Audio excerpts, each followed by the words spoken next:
Good morning, Silver Tubers. It's Mr. Zeke at the Silver Pouring Bench. Getting ready to leave for work, but Pit Bullion just asked if I had actually sanded on that little finger pour I did last night. And I didn't, so I thought I would show the buffing wheel setup that I use occasionally if I want a piece to really pop. And what I have is I have that, I'm going to turn I have the big chunky disc, puck, I'm sorry, that's got kind of a matte finish on it. And I'm just going to hit it with the buffing wheel, and then I'll show the results and how it can turn the sort of matte finish so shiny into glass. So bear with me because there will be a little bit of noise. And there we go. Okay, so sorry about that. We got a buffing wheel, so I take a little bit of red rouge. I don't know if you guys can see this. Just polishing compound. Get the wheel good and coated with it. Just a bench grinder that I put a buffing wheel on. And I'm just gonna run it over the surface of this, much like a jeweler would do if they were polishing a finished piece of jewelry.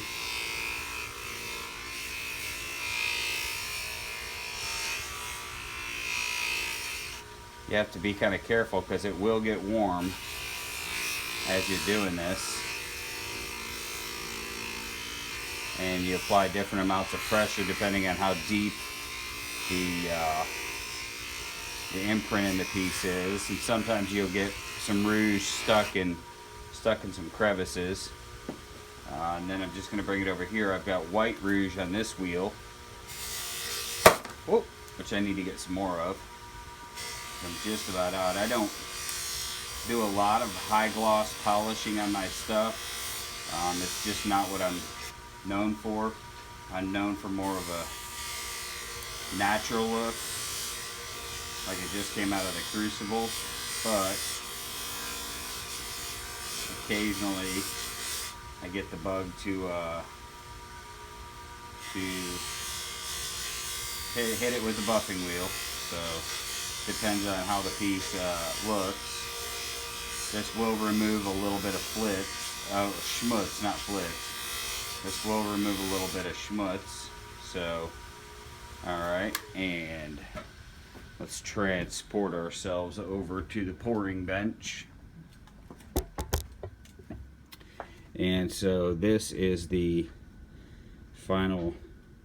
That was just a real quick buffing, but you can see the difference between what it looked like before, which was the natural state, and then just a few seconds on the there we go, just a few seconds on the buffing wheel, and then I'd probably wipe this down with a cloth to get any remaining polishing compound off of the piece. But you can get a relatively glass-like finish in a very short amount of time utilizing that technique. So anyway, thought I would share that with you.